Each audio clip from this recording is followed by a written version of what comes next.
Mga ka-game yard, sa mundo ng pag-aalaga ng manok, isa sa pinakamahalagang desisyon na gagawin ng isang breeder ay ang pagpili ng tamang breeder stock. Dito nakasalalay ang kalidad ng susunod na henerasyon. Pero ang tanong, paano mo malalaman kung ang isang manok ay hindi dapat gawing breeder? Sa video na ito, pag-uusapan natin ang top 5 senyales na hindi magandang breeder ang manok para maiwasan mo ang maling pagpili at mas mapabuti ang iyong breeding program. Senyales number 1. Mahina ang pangangatawan. Isa sa pinakaunang dapat tingnan sa isang breeder ay ang kanyang overall health at body condition. Kung ang manok ay payat kahit maayos ang pagkain, madaling mapagod, hindi active, mukhang matamlay, ito ay senyales na may problema sa kanyang physical condition. Tandaan, ang mahina na katawan ay maaaring magpasa ng mahihinang traits sa mga sisiw. Kahit maganda ang bloodline sa papel, kung hindi naman healthy ang breeder, maapektuhan ang kalidad ng offspring. Senyales numero 2. Hindi consistent ang mga anak. Isa sa pinakamahalagang basehan ng isang breeder ay hindi ang kanyang itsura, kundi ang resulta ng kanyang mga anak.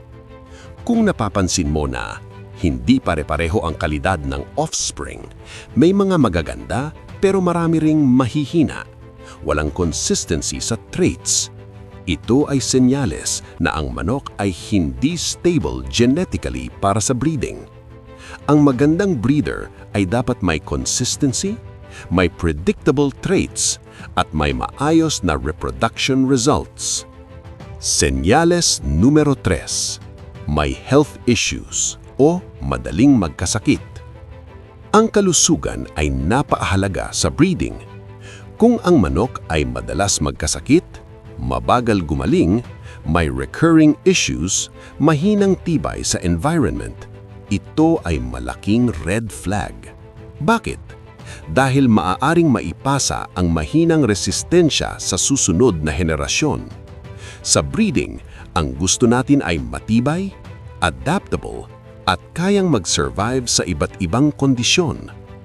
Senyales numero 4. Poor reproductive performance. Para sa breeder, mahalaga ang kakayahang magparami.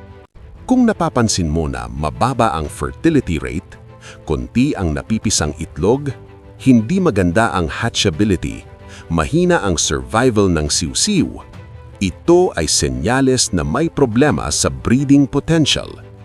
Ang magandang breeder ay dapat mataas ang fertility, maayos ang hatch rate, at malalakas ang siwsiw. Senyales 5. Hindi angkop sa iyong breeding goal. Hindi lahat ng maganda sa iba ay bagay sa programa mo. Halimbawa, kung ang goal mo ay consistency ng katawan, adaptability, specific traits, ngunit ang manok mo ay hindi nagmamatch sa target mo, hindi nagbibigay ng desired traits, hindi aligned sa breeding plan, hindi siya ideal breeder para sa iyo. Tandaan, ang breeding ay may direksyon. Hindi sapat na maganda lang ang manok. Kailangan akma siya sa goal mo. Bonus tip, huwag padalos-dalos. Maraming breeders ang nagkakamali dahil sa madalos-dalos na pagpili. Base sa itsura lang. Walang observation. Walang record.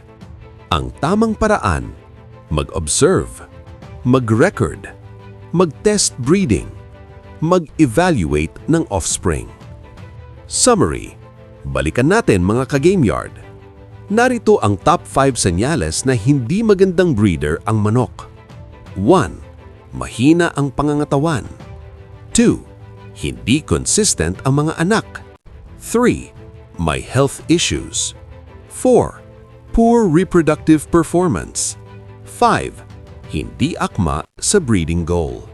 Mga ka-game yard, sa tingin ninyo, alin sa 5 ang pinakakaraniwang problema? May experience na ba kayo sa maling breeder selection? Comment lang sa baba. Pag-usapan natin. Kung nakatulong sa iyo ang video na ito, thumbs up, comment ang iyong experience, subscribe sa AlphaCord Game Yard para sa mas marami pang breeding tips and poultry knowledge.